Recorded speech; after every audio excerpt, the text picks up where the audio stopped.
Hello અને નમસ્કાર મિત્રો, કેમ છો બધા? મજામાં ને? મિત્રો, હું અનુપ મહેતા ફરી એકવાર સ્વાગત કરું છું તમારું તમારી પોતાની ચેનલ પર. જો મિત્રો, તમારી આંખો છે તે પણ બળે છે, તેની સાથે સાથે આંખોમાંથી ખૂબ જ વધારે પાણી આવી રહ્યું છે, કે પછી આંખોનું તેજ ઘટી રહ્યું છે, કે પછી આંખોને લગતી અન્ય કોઈ પણ પ્રકારની સમસ્યા છે, તો ચોક્કસથી આ વિડીયો છે તમારા માટે. કારણ કે આ વિડીયોમાં હું તમને લોકોને જણાવવાનો છું એવી કેટલીક વસ્તુઓ વિશે કે જેનો આંખો માટે ઉપયોગ કરવામાં આવે, અને એવી વસ્તુઓ કે જેનું નિયમિત રીતે સેવન કરવામાં આવે તો આ આંખોને લગતી સમસ્યાઓ છે તેને જડમૂળમાંથી અને સંપૂર્ણપણે ઠીક કરી શકાય છે.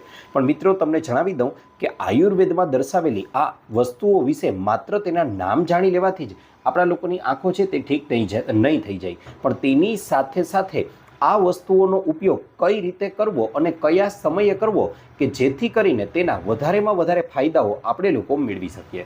મિત્રો, એ વાતમાં કોઈ શંકાને સ્થાન નથી કે આંખો છે તે ખરેખર આપણા શરીરનું સૌથી વધારે મહત્ત્વનું અને અમૂલ્ય અંગ છે.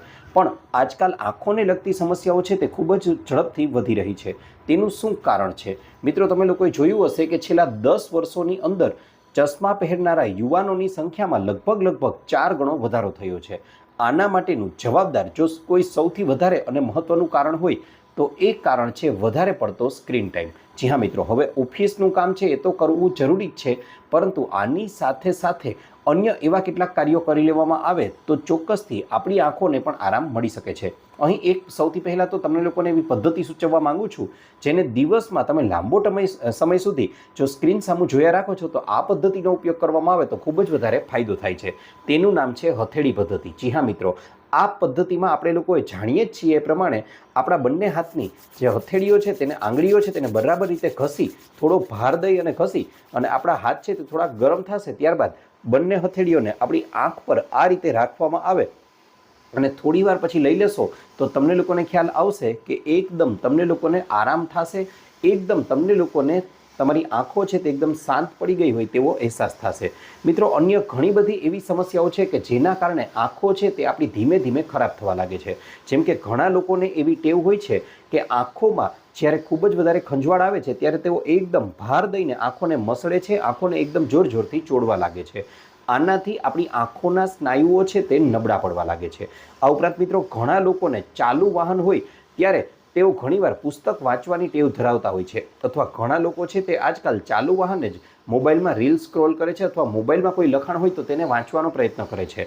આનાથી આપણી આંખોનું કોન્સન્ટ્રેશન જળવાતું નથી અને તેના પરિણામ સ્વરૂપે લાંબો સમય સુધી જો આવું થાય તો આંખો છે તે ધીમે ધીમે નબળી પડવાની શરૂઆત થાય છે. તેની સાથે સાથે બપોરના તડકામાં તમે લોકો જો ખુલ્લા માથે અને ચશ્મા પહેર્યા વિના જ તડકામાં જાઓ છો તો તેનાથી પણ તમારી આંખો છે તે લાંબા ગાળે નબળી પડવાની અને ખરાબ થવાની શક્યતાઓ વધી જાય છે. સાથે સાથે ઘણા લોકોને રાત્રિના સમયે ઓછી લાઇટમાં વાંચન કરવાની ટેવ હોય છે, આનાથી પણ તમારી આંખો ખરાબ થાય છે. આ ઉપરાંત સૂતા સમયે ઘણા લોકો થોડો પ્રકાશ આવે એવી રીતે સૂવે છે, આનાથી પણ આંખો નુકસાન થવાની શક્યતાઓ વધી જાય છે.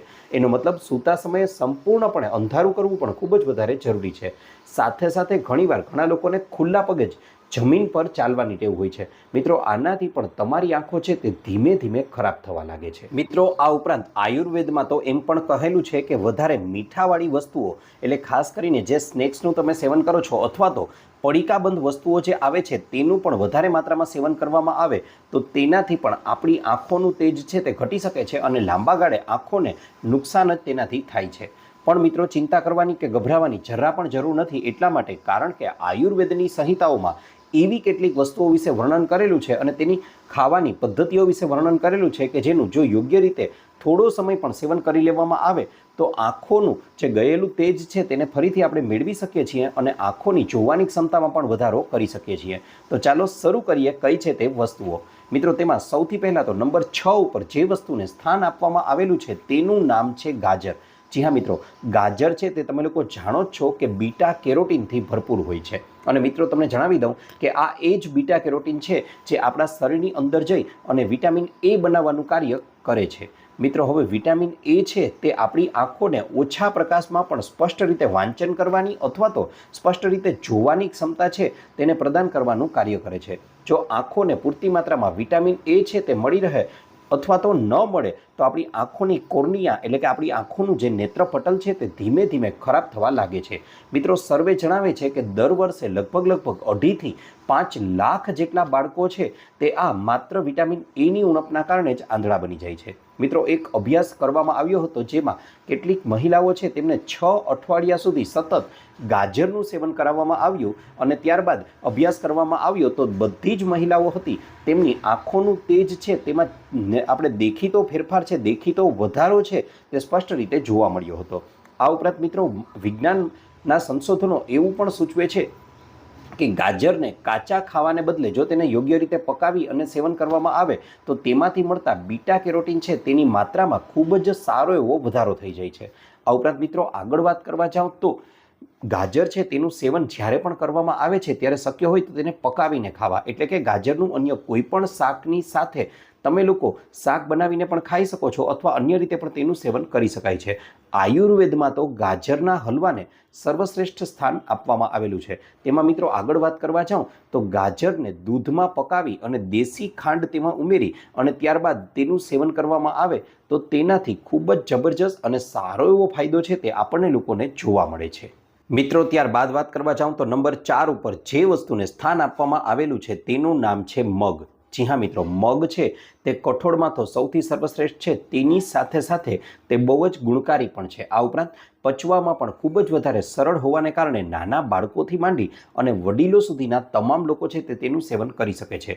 આ ઉપરાંત મિત્રો વધારે સ્ક્રીનના કારણે જો તમારી આંખો છે તેમાં ખૂબ જ ખંજવાળ આવે છે અથવા તો ખૂબ જ વધારે બળતરા થાય છે તો ચોક્કસથી મગનું સેવન કરવું જોઈએ, કારણ કે આધુનિક વિજ્ઞાનના સંશોધનો પણ એવું સાબિત કરી દીધું છે કે મગની અંદર અમુક ચોક્કસ એવા ફ્લેવેનોઇડ્સ રહેલા હોય છે કે જે આંખના સ્નાયુઓને મજબૂત કરે છે અને તેની સાથે સાથે આંખની નસ જે હોય છે, આંખની નસો જે રહેલી હોય છે તેમાં આવેલું ઇન્ફ્લામેશન એટલે કે સોજો આવી ગયો હોય તો તેને પણ દૂર કરવાનું કાર્ય ખૂબ જ સારી રીતે કરે છે।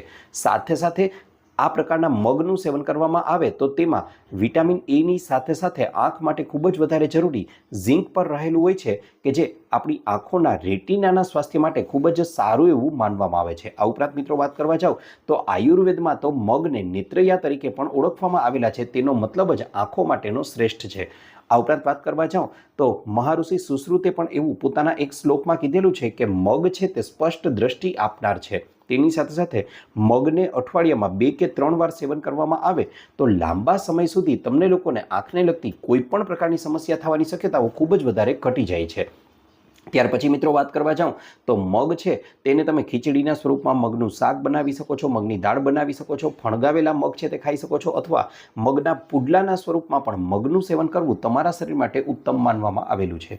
ત્યારબાદ મિત્રો નંબર 3 ઉપર જે વસ્તુને સ્થાન આપવામાં આવેલું છે તેનું નામ છે દેશી ગાયનું ઘી। જી હા મિત્રો, દેશી ગાયનું એટું ઘી આજકાલ બજારોમાં ખૂબ જ ટ્રેન્ડિંગ છે અને ખૂબ જ સરળતાથી મળી પણ રહે છે અથવા તમે તેને ઓનલાઈન પણ મેળવી શકો છો।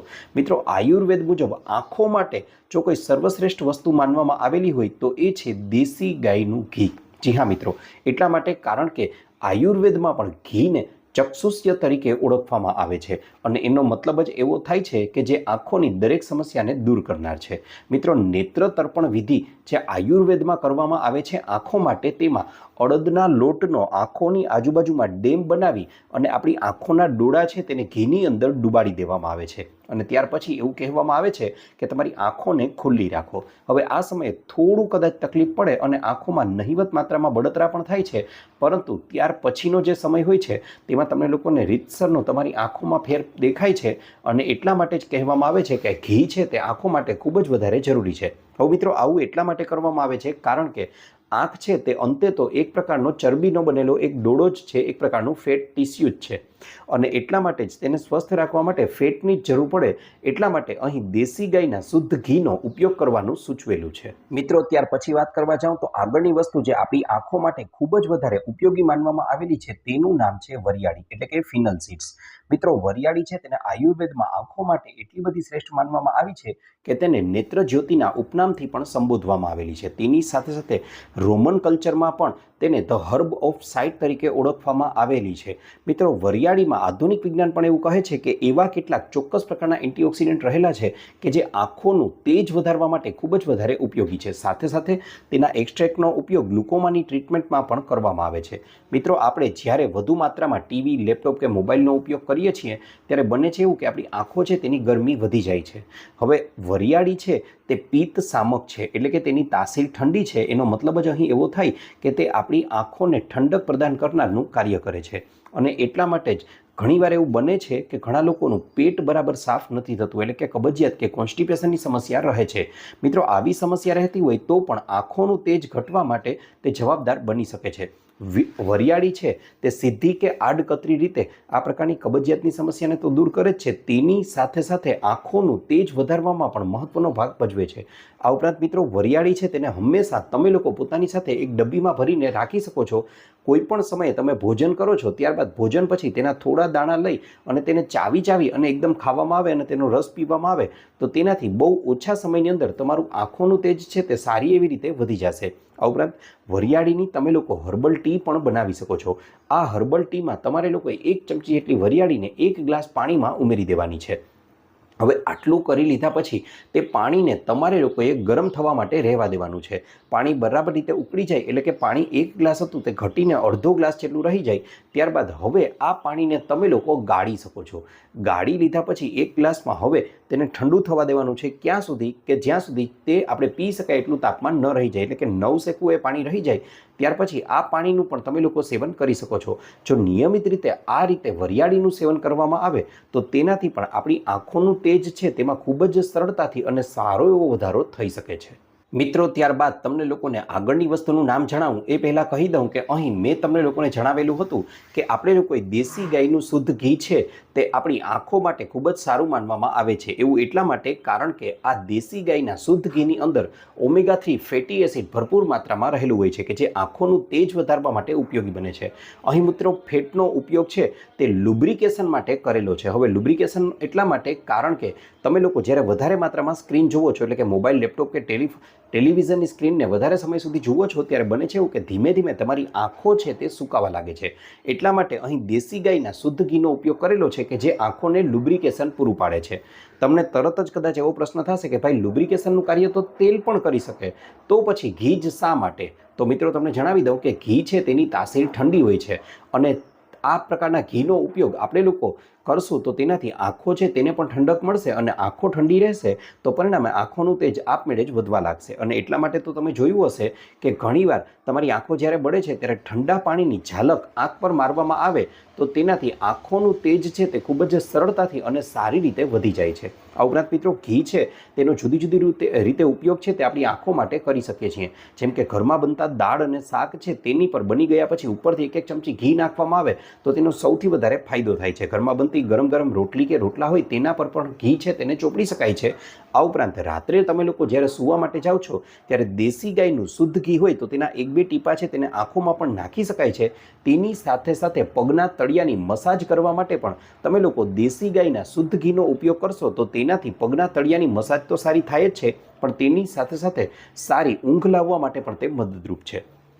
ત્યાર પછી મિત્રો, આગળની વસ્તુ જે આયુર્વેદમાં સૂચવેલી છે કે જે આંખો માટે સર્વશ્રેષ્ઠ માનવામાં આવેલી છે તો તેનું નામ છે બદામ, એટલે કે આલમંડ. જી હા મિત્રો, બદામ છે તે વિટામિન E અને ઓમેગા-3 ફેટી એસિડથી ભરપૂર હોય છે અને આ બંને વસ્તુઓ એવી છે કે જે આંખોનું તેજ વધારવા માટે ખૂબ જ વધારે ઉપયોગી છે. મિત્રો, તમે લોકોએ એ પણ જોયું હશે કે કદાચ કુદરતનો જ એ ઈશારો છે કે આંખોનો આકાર અને બદામનો આકાર એ લગભગ સરખો જ છે.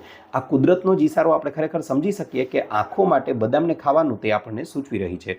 મિત્રો, પણ પહેલાં એ વસ્તુનું તમને ચોક્કસથી ખ્યાલ હોવો જોઈએ કે બદામને કઈ રીતે ખાવી જોઈએ, નહીં તો તેના ફાયદાને બદલે આપણને લોકોને નુકસાન પણ થઈ શકે છે.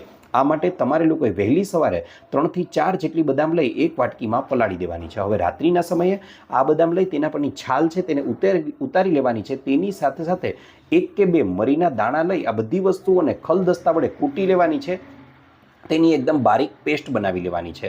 હવે આ પેસ્ટને આપણે લોકોએ 1 ગ્લાસ દૂધમાં ઉમેરી બરાબર રીતે હલાવી અને તેમાં તમે લોકો જે દોરાવાળી સાકર આવે છે તે ઉમેરી અને દૂધના સ્વાદમાં પણ વધારો કરી શકો છો અને નિયમિત રીતે આ દૂધનું સેવન કરવાનું શરૂ કરી દેશો તો તમારી આંખોને સારો એવો ફાયદો જોવા મળશે. આ ઉપરાંત જો આ શક્ય ન બને તો તમે લોકો મેડિકલ સ્ટોર પર મળતું જે આલમંડ રોગન છે એટલે કે બદામ રોગન મળે છે તેમાંથી પણ 1 ચમચી રાત્રે નવસેકા દૂધમાં ઉમેરી અને પીવાનું સેવન શરૂ કરી દેશો તો થોડા દિવસોની અંદર જ તમને લોકોને જાતે એવો અનુભવ થવા લાગશે કે નહીં, ખરેખરમાં આંખોનું તેજ છે તે ધીમે ધીમે વધવા લાગ્યું છે. મિત્રો, તમે લોકો જ્યારે પણ બદામનું સેવન કરો છો ત્યારે ચોક્કસથી એટલો આગ્રહ તમારે લોકોએ રાખવો જ જોઈએ કે કેલિફોર્નિયા બદામની બદલે દેશી ગુરબંદી બદામ જે આવે છે તેનું સેવન કરવું જોઈએ, કારણ કે તેનું કદ તો નાનું છે પણ કેલિફોર્નિયા બદામની સરખામણીમાં તે પોષક તત્વોથી વધારે ભરપૂર હોય છે, તેમાં તેલની માત્રા વધારે હોય છે એટલે તે આપણી આંખો માટે પણ વધારે ઉપયોગી સાબિત થઈ શકે છે. ત્યારબાદ મિત્રો, અહીં નંબર 1 ઉપર જે વસ્તુને સ્થાન આપવામાં આવેલું છે એટલે કે આપણો હીરો ઇન્ગ્રીડિયન્ટ કે જે આંખો માટે ખૂબ જ વધારે ઉપયોગી છે તેનું નામ છે આમળા. જી હા મિત્રો, આમળા એ કુદરતે આપેલું આંખો માટેનું શ્રેષ્ઠ વરદાન છે. એટલા માટે તો આમળાને આયુર્વેદ જ નહીં પરંતુ આધુનિક વિજ્ઞાન પણ આંખો માટે તેનું મહત્વ છે તેને સ્વીકારતા નકારી નથી શકતું. ત્યાર પછી મિત્રો આગળ વાત કરવા જાઉં તો અભ્યાસો એવું પણ સૂચવે છે કે આમળામાં અમુક ચોક્કસ પ્રકારના અને ખાસ એવા એન્ટીઓક્સિડન્ટ રહેલા હોય છે કે જે આંખોને થયેલું નુકસાન છે તેને દૂર કરે છે અને આંખોની નસોમાં જે સોજો એટલે કે ઇન્ફ્લામેશન આવી ગયું હોય તો તેને પણ મટાડવાનું કાર્ય ખૂબ જ સારી રીતે કરે છે. એટલા માટે જો દ્રષ્ટિની ક્ષમતા સુધારવી હોય, વધારવી હોય તો ચોક્કસથી આમળાનું સેવન કરવું જોઈએ. મિત્રો, એક આમળાની અંદર 20 સંતરાથી પણ વધારે વિટામિન સી છે તે રહેલું હોય છે અને આંખોની નસો માટે વિટામિન સી એટલું જ વધારે જરૂરી છે જેટલું ચાલવા માટે આપણે લોકોને પગની જરૂર પડે છે.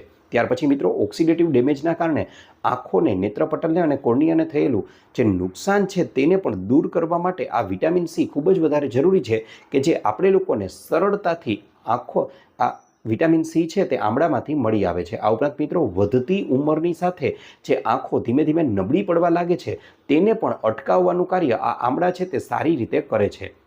અને મિત્રો આગલી ઉંમરમાં એટલે કે જાતી ઉંમરમાં આપણને લોકોને મોતિયો થવાની શક્યતાઓમાં પણ 66% સુધીનો ઘટાડો કરવાનું કાર્ય આમળા છે તે સારી રીતે કરે છે. મિત્રો, આમળાની સિઝન જ્યારે પણ આવે એટલે કે શિયાળામાં ખાસ કરીને ત્યારે સીધા જ આમળાનું સેવન કરી શકો છો અથવા આડકતરી રીતે આમળાનો મુરબ્બો છે કે આમળાનું જ્યુસ છે તેનું સેવન પણ કરી શકો છો અને તેના લાભ મેળવી શકો છો. મિત્રો, જે મિત્રોને આંખોને નુકસાન કરતી વસ્તુઓ છે તેને ખાતી અટકાવી દેશે અને અહીં દર્શાવેલી જે 6 વસ્તુઓ છે તેનું સેવન કરવા લાગશે તો ગેરંટી સાથે કહું છું થોડા જ દિવસોની અંદર આંખોનું તેજ છે તે ફરીથી આવી જશે. સાથે સાથે અન્ય એવી કઈ વસ્તુઓ છે કે જેનો આંખો માટે ઉપયોગ કરવો જોઈએ તેના વિશે ચાલો હવે જણાવી દઉં. મિત્રો, ત્યાર પછી વાત કરવા જાઉં તો ઘણા લોકોનો એવો પ્રશ્ન રહેતો હોય છે કે આંખ માટે કયા ટીપા છે તેને સર્વશ્રેષ્ઠ માની શકાય. તો મિત્રો, તમને જણાવી દઉં કે શ્રીધૈર્યમના સુનેત્રા આંખના ટીપા છે તે આંખ માટે સારા છે. મિત્રો, તુલસી, ભીમસેની કપૂર, મધ અને આવી અન્ય 6 ઔષધિઓને ડિસ્ટિલ કરી અને આ પ્રકારના આંખના ટીપા છે તેને બનાવવામાં આવ્યા છે. મિત્રો, આ આંખના ટીપા છે તેને આંખમાં નાખવા પણ ખૂબ જ સરળ છે અને તેનાથી કોઈ જ પ્રકારની બળતરા છે તે પણ નથી થતી. 17 વર્ષથી 60 વર્ષની ઉંમરના લોકો માટે આ ટીપા છે તે રેગ્યુલર આંખના ટીપા આવે છે. વડીલો માટે અલગ છે અને 17 વર્ષથી નીચેના જે બાળકો છે તેમના માટે જુનિયર આઈ ડ્રોપ્સ છે તે પણ બનાવવામાં આવે છે. અને મિત્રો, આજકાલ તો બાળકો વધારે માત્રામાં મોબાઈલનો ઉપયોગ કરે છે અને તેના પરિણામ સ્વરૂપે તેઓ આ પ્રકારના ટીપાનો પણ ઉપયોગ કરી શકે છે કે જેનાથી આંખો છે તેનું સ્વાસ્થ્ય સુધારી શકાય. આ ઉપરાંત મિત્રો, આ આંખના ટીપા છે તે એટલા માટે વધારે વિશ્વાસપાત્ર બની જાય છે કારણ કે તેને બનાવવા માટે શ્રીધૈર્યમે બનાવેલા છે. સાથે સાથે આ ટીપાને બનાવવા માટે વોટર બેઝનો ઉપયોગ કરેલો છે એટલે કે પાણીયુક્ત આ ટીપા છે તે છે. તેની સાથે સાથે મિત્રો તમને જણાવી દઉં કે શ્રીધૈર્યમ છે એ ભારતની જ નહીં પરંતુ કદાચ આખા વિશ્વની સૌથી શ્રેષ્ઠ આંખની હોસ્પિટલ માનવામાં આવે છે અને તે કેરળમાં આવેલી છે. તેની સાથે સાથે મિત્રો તમને લોકોને જણાવી દઉં કે એમ્સના ડૉક્ટરો પણ આંખની જે પ્રકારની બીમારીઓને દૂર કરવામાં હાથ ઊંચા કરી દે છે તેને પણ અહીં ખૂબ જ સરળતાથી ઠીક કરી દેવામાં આવે છે. મિત્રો, તમને જણાવી દઉં કે અહીં કોઈ જ પ્રકારનો કોઈ વ્યક્તિ કે સંસ્થાનો પ્રચાર કરવામાં નથી આવતો પરંતુ અહીં એક મારો ઓનેસ્ટ ઓપિનિયન ગ્રાહક તરીકે તમારા સમક્ષ હું રજૂ કરું છું કે આપણી આંખ માટે આ ખૂબ જ વધારે ઉપયોગી બની શકે છે. સાથે સાથે ગૌમૂત્ર બ્લીસ ના નેત્રજ્યોતિ આંખના ટીપા છે તે પણ ગૌમૂત્રના ડિસ્ટિલ કરી અને તેમાંથી બનાવવામાં આવે છે. તેની સાથે સાથે તેમાં ગુલાબ અને હળદર અને અન્ય ઘણી બધી ઔષધિઓને ઉમેરી અને આ પ્રકારના આંખના ટીપા બનાવવામાં આવે છે. આને આંખમાં નાખવાથી થોડી તમને લોકોને બળતરા થશે પરંતુ લાંબા ગાળે તેનાથી ઘણો બધો ફાયદો છે તે તમને લોકોને થઈ શકે છે. આજે આધુનિક વિજ્ઞાન અને આયુર્વેદ તો સ્વીકારે છે કે કબજિયાતથી માંડી અને કેન્સર સુધીની તમામ પ્રકારની બીમારીઓને દૂર કરવા માટે ગૌમૂત્ર છે તે ખૂબ જ વધારે ઉપયોગી છે અને તેના ડિસ્ટિલ કરી અને આ પ્રકારના ટીપા છે તે બનાવવામાં આવે છે. ત્યાર પછી મિત્રો, સંતુલનના સુનયન આંખના ટીપા છે તે પણ આપણી આંખો માટે શ્રેષ્ઠ છે. જો તમારી આંખો વધારે ડ્રાય રહેતી હોય, એટલે કે જો તમારી આંખો છે તે વધારે સૂકી રહેતી હોય, તો તમે લોકો આ પ્રકારના ટીપાનો ઉપયોગ કરી શકો છો. કારણ કે આ ટીપા છે તેમાં બેઝ તરીકે ઓઇલનો ઉપયોગ કરેલો છે, એટલે કે આ ટીપા છે તે તેલીય છે કે જે સૂકી આંખો માટે શ્રેષ્ઠ છે અને તેનો ઉપયોગ કરી શકાય છે. મિત્રો, આ ઉપરાંત વાત કરવા જાઉં તો મહાત્રિફલા ગ્રીત આવે છે, તેનો પણ આંખો માટે ઉપયોગ છે તે ખૂબ જ વધારે ઉપયોગી છે. અહીં તકલીફ એટલી જ છે કે મહાત્રિફલા ગ્રીત છે તે શિયાળામાં થોડું જામી જાય છે, કારણ કે તેનો મેઇન બેઝ છે તે ઘી આધારિત હોય છે. અને તેની સાથે સાથે મહાત્રિફલા ગ્રીત છે તે બોટલમાં આવે છે, એટલા માટે તમે તેને આંખમાં ટીપાના સ્વરૂપે ઉમેરવા માટે સૌથી પહેલાં એક ડ્રોપર છે તે 10-15 રૂપિયાનું આવે છે, તે ખરીદવું જરૂરી બની જાય છે.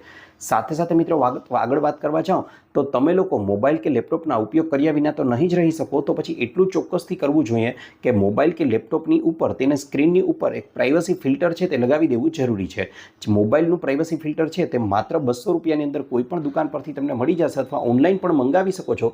કે પછી તમે લેપટોપ કે કોમ્પ્યુટરની સ્ક્રીન ઉપયોગ કરી રહ્યા છો તો તેના પર પ્રાઇવસી ફિલ્ટર લગાવી શકાય, તે 1500 રૂપિયા સુધીમાં મળી રહેશે. કદાચ તરત જ પ્રશ્ન થાય કે ભાઈ આટલું થોડું પરવડે, તો મિત્રો તમને જણાવી દઉં કે તમે લોકો મોંઘાદાટ બૂટ અને વસ્ત્રો છે તે ખરીદી શકો છો. તો અહીં તો આપણી પ્રશ્ન છે આંખોનો, તો આંખો માટે શા માટે નહીં? એકવાર પ્રયોગ કરીને જુઓ, થોડા દિવસોની અંદર જ તમને લોકોને આનો જબરજસ્ત ફાયદો છે તે જોવા મળશે. ત્યાર પછી મિત્રો વાત કરવા જાઓ તો આંખોને નુકસાન ત્યારે જ થાય છે જ્યારે તમે લોકો એક ધારું આ સ્ક્રીનની સામે જોયા કરો છો, અને એટલા માટે આવું ન કરવું જોઈએ. તેની સાથે સાથે ઘણા લોકોને તો એવી ટેવ હોય છે કે સવારે હજી ઉઠ્યા નથી ને બરાબર આંખો પણ હજી ખુલી ન હોય કે સીધો જ મોબાઈલ છે તે ચલાવવા લાગે છે. મિત્રો, આવો કરવાથી મોબાઈલની સફેદ લાઇટ છે તે આંખોમાં જાય છે અને આંખોને માત્ર ને માત્ર નુકસાન થાય છે. એટલા માટે જો એક ધારું ટીવી સ્ક્રીન અથવા મોબાઈલ સ્ક્રીન કે લેપટોપની સ્ક્રીન સાથે જોવાનું થાય છે તો ત્યારે 15-20 મિનિટે તમારે લોકોએ કોઈ બીજી જગ્યાએ 1 થી 2 મિનિટ સુધી જોવું જોઈએ, જેનાથી તમારી આંખો છે તેનું નજીક બિંદુ અને દૂર બિંદુ એ કેન્દ્રિત થશે અને તેના પરિણામ સ્વરૂપે આંખોનું તેજ છે તે જળવાઈ રહેશે. આ ઉપરાંત આંખોની અહીં તમને લોકોને અમુક કસરતો પણ સૂચવું છું, તે પણ તમારે લોકોએ કરવી જોઈએ, તેનાથી તમારી આંખોનું સ્વાસ્થ્ય છે તે સુધરી શકે છે. અહીં સૌથી પહેલાં તો આ માટે તમારે લોકોએ તમારો અંગૂઠો છે તેને બરાબર બે આંખોની વચ્ચે નાકની બરાબર સામે લઈ આવવાનો છે. હવે તમારે લોકોએ તમારા નખને જ જોવાનો છે અને આ અંગૂઠાને તમારી આંખોની ધીમે ધીમે નજીક લઈને આવવાનું છે અને તમારું ધ્યાન છે તે તમારા આ અંગૂઠા તરફ જ રાખવાનું છે. ત્યાર પછી અમુક સમય પછી મિત્રો તમે લોકો અંગૂઠાને નહીં જોઈ શકો, એનું કારણ છે આપણું આંખનું નજીક બિંદુ છે તે 25 સેન્ટીમીટર કરતાં નજીકની વસ્તુઓને સ્પષ્ટ નથી જોઈ શકતું. ત્યાર પછી ધીમે ધીમે આપણે લોકોએ અંગૂઠાને દૂર લઈ જવાનો છે અને આપણી આંખોનું ધ્યાન છે તેને અંગૂઠાના નખ તરફ જ કેન્દ્રિત રાખવાનું છે. હવે આ કસરતને તમારે લોકોએ 2 કે 3 વાર રિપીટ કરવાની છે. મિત્રો, તમને લોકોને કદાચ સાંભળવામાં લાગશે કે આનાથી શું થવાનું છે, પણ જણાવી દઉં, રોજે રોજ આ કાર્યને કરશો તો તમારા આંખોના સ્નાયુઓ છે તે મજબૂત થાય છે.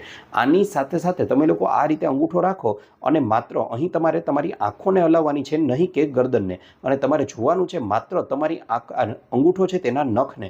અહીં તમે આ રીતે તમારા અંગૂઠાને ફેરવો.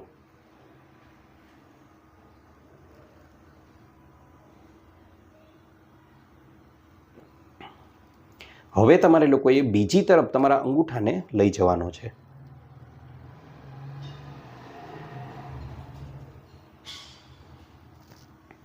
મિત્રો, આ પ્રયોગને પણ તમારે લોકોએ 2 થી 3 વાર રોજે રોજ રિપીટ કરવાનો છે. થોડા જ દિવસોની અંદર તમે લોકો જાતે જોઈ શકશો કે ધીમે ધીમે તમારી આંખો છે તેના સ્નાયુઓ મજબૂત થવા લાગ્યા છે અને રેગ્યુલર રીતે આ કસરતને કરવામાં આવે તો આંખોના ચશ્મા છે તે થોડા જ સમયની અંદર સંપૂર્ણપણે દૂર થઈ જશે, નંબર તમારા હટી જશે.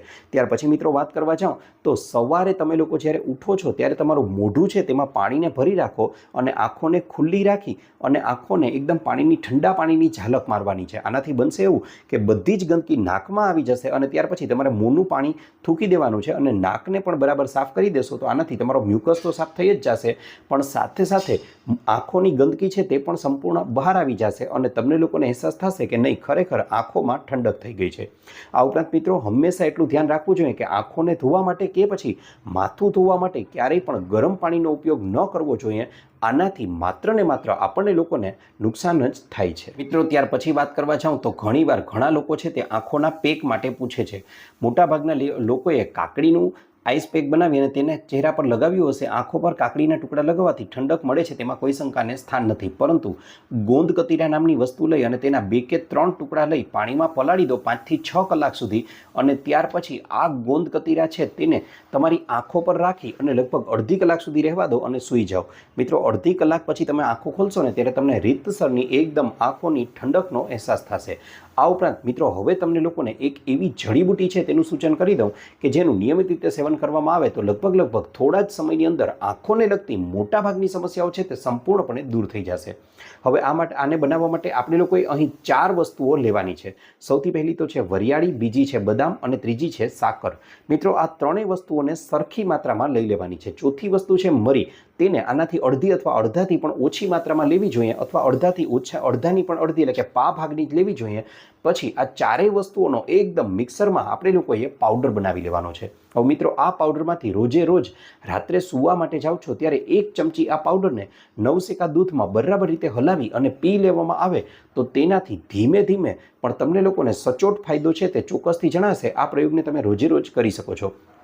ત્યારબાદ મિત્રો, આગળ વાત કરવા જાઉં તો મોટી ઉંમરના વડીલો છે, એટલે ખાસ કરીને 45 કે 50 વર્ષથી ઉપરની ઉંમરના જે લોકો છે તેમણે લોકોએ હવે કહું છું તે પ્રયોગો કરવા જોઈએ. તે માત્ર તેમની આંખો માટે જ નહીં, પરંતુ માથાના વાળથી માંડી અને પગના નખ સુધીની તમામ બીમારીઓને દૂર કરવા માટે ખૂબ જ વધારે ઉપયોગી છે. આ માટે તે લોકોએ ખરેખરમાં તો સૌથી પહેલાં વહેલી સવારે ઉઠવાની ટેવ પાડવી જોઈએ. આ માટે પહેલાં તો તમારે સૌથી પહેલાં તો રાત્રે વહેલું સૂવું પડશે. વહેલી સવારે ઉઠવું એટલે 5 થી 6 વાગ્યાની વચ્ચે ઉઠી જવાનું છે. ઉઠી ગયા પછી સૌથી પહેલાં તો તમારે લોકોએ 1, 2, 3 કે 4 ગ્લાસ સુધી પાણીનું સેવન કરવું ખૂબ જ વધારે જરૂરી છે. આ પાણીને ગેસ પર અથવા ચૂલા પર અથવા કોઈપણ રીતે જે તમે ગરમ કરો છો તે રીતે થોડું ગરમ કરી લેવાનું છે. હવે 4 ગ્લાસ સુધી તમે પી શકો એટલું પીવાનું છે પાણી. ત્યાર પછી ખુલ્લા વાતાવરણમાં થોડી તમારે લોકોએ સૈર કરી આવવાની છે, આંટો મારી આવવાનો છે. હવે આંટો મારી લીધા પછી હવે મિત્રો, તમારે લોકોએ શું કરવાનું છે તો તમારે લોકોએ એક યોગા મેટ લઈ લેવાની છે. યોગા મેટનો અહીં સ્પષ્ટ મતલબ એવો થાય કે કોઈ યોગા મેટ ન હોય તો તમારે લોકોએ કોઈ એક પ્રકારની ચાદર લઈ લેવાની છે. હવે આ ચાદરને તમારે લોકોએ ખુલ્લા વાતાવરણમાં પાથરવાનો આગ્રહ રાખવાનો છે. અહીં ખુલ્લા વાતાવરણનો મતલબ એવો થાય છે કે તમે તમારા ઘરના ફળિયામાં છે, તમારા બાલ્કનીમાં કે રવેશમાં છે, કે પછી અગાસીએ પણ તમે જઈ શકો છો, અથવા એ શક્ય ન બને તો તમે લોકો એ તમારી ચાદર છે તેને લઈ અને ઘરની આજુબાજુમાં કોઈ બગીચો આવેલો છે તો તેમાં પણ તેને પાથરી અને હું અહીં કહું છું તે પ્રાણાયામ અને યોગા છે તે કરવાના છે.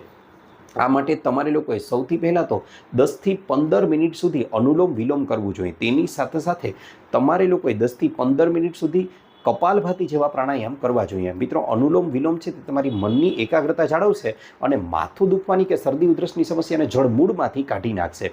કબજિયાત જેવી અહીં તમે કપાલભાતિ જેવા પ્રાણાયામ કરો છો તો તેનાથી તમારી કિડની છે તે ફરીથી એક્ટિવેટ બને છે અને તમારા શરીરના તમામ અંગોને ફરીથી કાર્યવંતું કરવાનું તે ખૂબ જ સારી રીતે કાર્ય કરે છે. ત્યાર પછી જો તમારા લોકોનું શરીર છે તે ચોક્કસથી સાથ દેતું હોય તો તમારે લોકોએ રોજે રોજ અમુક ચોક્કસ પ્રકારના આસનો છે, જેમ કે તિતલી આસન છે, ગૌમુખાસન છે, સર્વાંગાસન છે, શવાસન છે, શીર્ષાસન છે, તેની સાથે સાથે પવન મુક્તાસન છે, અને જો શરીર કમ્પ્લીટલી સાથ દેતું હોય ને તો ચોક્કસથી સૂર્ય નમસ્કાર પણ કરવા જોઈએ. તે તમારા શરીર માટે ખૂબ જ વધારે ઉપયોગી બની જાય છે.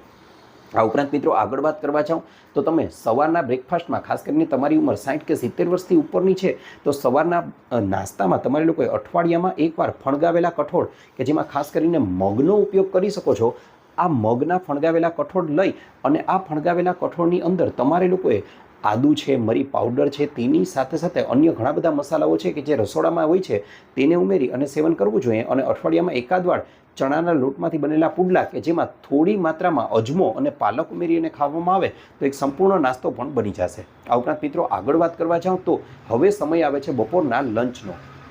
આ બપોરના લંચની અંદર તમારે લોકોએ ચોક્કસથી અમુક વસ્તુઓ કરવી જરૂરી બની જાય છે. ખાસ કરીને આ વડીલો માટે છે કે વડીલોએ ચોક્કસથી બપોરનું ભોજન લો છો તેના પહેલાં તમારે લોકોએ કાચું સલાડ એકાદ વાટકી ભરીને લેવું જોઈએ. ઋતુ અનુસારનું કોઈ પણ કાચું સલાડ છે તે તમે ખાઈ શકો છો. અહીં કાકડી છે, મૂળા છે, ગાજર છે, બીટ છે કે અન્ય કોઈ પણ તમને ભાવતું સલાડ લઈ શકો છો. તેની સાથે સાથે આ બપોરનું ભોજન અને વહેલી સવારના નાસ્તાની વચ્ચે જો તમે લોકો ઈચ્છો તો જો સરગવાની સિઝન હોય તો સરગવાનું સૂપ બનાવીને અથવા તો બીટ છે તો બીટનું જ્યુસ બનાવી અને પી શકો છો. તે તમારા શરીરને ભરપૂર માત્રામાં ફાયદો કરવાનું કાર્ય કરે છે.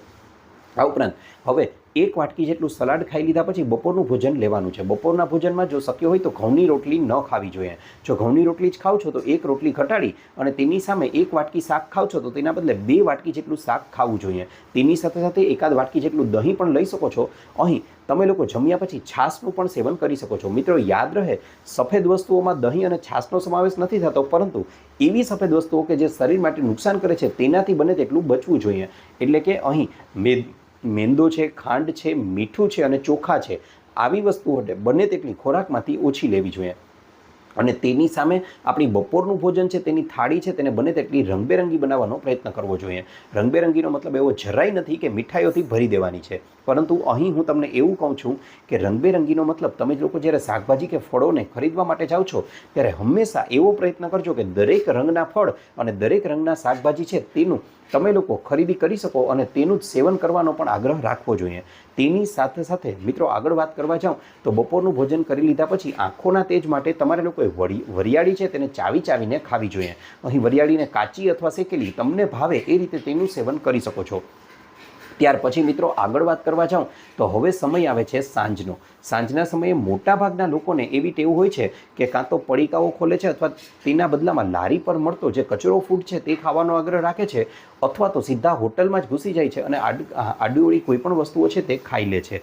મિત્રો યાદ રહે, શરીર બગડવાનું મુખ્ય કારણ જ ખોટી ખાણીપીણી છે. જો તેને સુધારી લેવામાં આવે ને તો લગભગ શરીરમાં કોઈ પ્રકારની બીમારી છે તે થશે જ નહીં. એટલા માટે આ વસ્તુઓથી બચવું જોઈએ. હવે તો બચવું જોઈએ તો ભાઈ ભૂખનો શું ઈલાજ, આવો પ્રશ્ન થાય તો મિત્રો તમને જણાવી દઉં, વહેલી સવારે પલાળેલા ડ્રાયફ્રૂટ છે તેને ખાઈ શકો છો, અથવા એ ન ભાવે, ન પરવડે અથવા એટલો સમય ન હોય તો ચોક્કસથી તમે લોકો સાંજના સમયે મખાણા લઈ અને તેને દેશી ગાયના શુદ્ધ ઘીમાં બરાબર રીતે રોસ્ટ કરી લો, તેને શેકી લો અને તેના પર થોડું સંચળ ભભરાવી અને આનું સેવન કરવાનું શરૂ કરી દો. જબરજસ્ત ફાયદો તમને લોકોને જોવા મળશે અને સ્વાદ તો એટલો બેસ્ટ છે કે સારામાં સારી ચિપ્સ કે સારામાં સારી વેફર પણ આની પાસે ટૂંકી પડી જશે.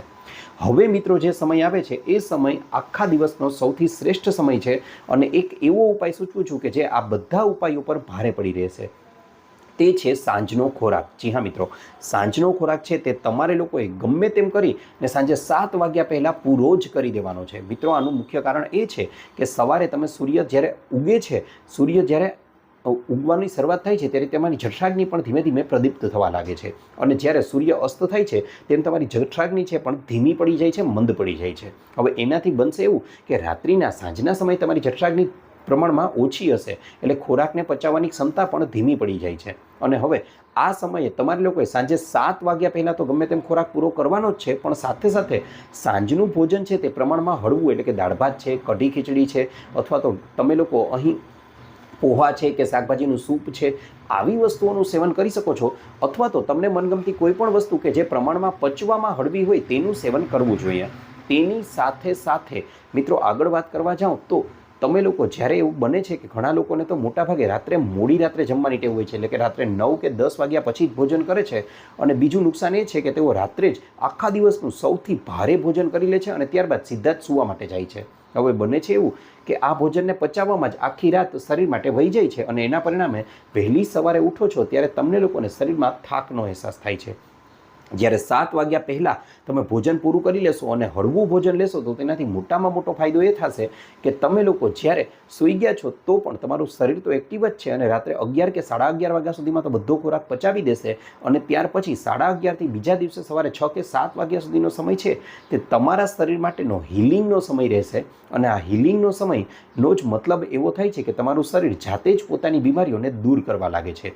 અને એટલા માટે મોટામાં મોટો ફાયદો એ થશે કે વહેલી સવારે તમે જ્યારે ઉઠશો ત્યારે એકદમ તરોતાજા અને ફ્રેશ થઈને ઉઠી શકશો. મિત્રો કદાચ આ નિયમ ન સમજાય તો તમે લોકો આપણા ભારત દેશના કે ગુજરાત રાજ્યના ખેડૂત મિત્રો જે છે તેમનું જીવન પર એક નજર ફેરવશો તો તમને ખ્યાલ આવશે કે તેઓ સાંજનું ભોજન છે ને તે ગમે તેમ કરીને સાંજે 7 વાગ્યા પહેલાં પૂરું કરી લે છે. તમે આપણા ગામડાના લોકોને જોશો ને તો તેમનું આયોજન પણ કંઈક આ જ રીતનું છે અને એટલા માટે તો તેઓ લાંબુ, નિરોગી અને સ્વસ્થ જીવન જીવી શકે છે. જો આ વસ્તુ પણ મગજમાં ન બેસે તો આપણા દાદા દાદી કે નાના નાની હતા ને એમને તમે જોઈ લો, એમના જીવનનો એકવાર તમે ત્યાગ મેળવશો તો પણ તમને લોકોને ખ્યાલ આવશે કે તમને લોકોને દેખાશે કે તેઓ પણ પોતાનું સાંજનું છેલ્લું ભોજન છે તે 7 વાગ્યા પહેલાં પૂરું જ કરી લેતા. ઇવન પક્ષીઓ છે એ પણ સાંજે 7 વાગ્યા પહેલાં પોતાના માળામાં આવી જાય છે અને ત્યાર પછી કોઈ જ વસ્તુ છે તે ખાવાનો આગ્રહ નથી રાખતા, અને એટલા માટે તો એને આવી કોઈ ગંભીર બીમારીઓ છે તે નથી જોવા મળતી. સાથે સાથે મિત્રો, રાત્રે સૂવા માટે જાઓ છો અને કદાચ થોડી ઘણી ભૂખ લાગે છે અથવા નથી પણ છતાં પણ જો તમારા લોકો પાસે દેશી ગાયનું શુદ્ધ દૂધ ઉપલબ્ધ છે તો 1 ગ્લાસ ભરીને દૂધ લઈ અને તેમાં ચપટી 1 હળદર અને એકાદ મરીના દાણાનો પાવડર ઉમેરી બરાબર રીતે હલાવી અને પીવાનો આગ્રહ રાખશો ને તો આનાથી તમને ઊંઘ તો સારી જ આવશે જ, સાથે સાથે તમને લોકોને પૂરતી માત્રામાં કેલ્શિયમ પણ મળી રહેશે. તો મિત્રો, આ તો હતો અમારો આજનો વિડીયો. આશા રાખું છું આપને મારો વિડીયો ગમ્યો હશે. વિડીયો ગમ્યો હોય તો લાઇક કરજો, ચેનલને સબસ્ક્રાઇબ કરજો. આ ઉપરાંત આપને લોકોને પણ કોઈ પણ પ્રકારનો હેલ્થ કે બ્યુટી સંબંધિત પ્રશ્ન હોય તો એ પણ જણાવજો. અમે તેને અનુરૂપ પણ નવા વિડીયો લાવવાનો પૂરતો પ્રયાસ કરીશું. તેની સાથે સાથે તમે લોકો આ વિડીયોને કયા ગામ, કયા શહેર, કયા તાલુકા, કયા જિલ્લા, કયા રાજ્ય કે કયા દેશમાંથી જોઈ રહ્યા છો એ પણ અમને જણાવજો, કારણ કે અમને લોકોને જાણીને ખૂબ જ વધારે આનંદ થાય છે કે અમારી ઓડિયન્સ અમને ક્યાં ક્યાંથી જોઈ રહી છે. આપનો ખૂબ ખૂબ આભાર.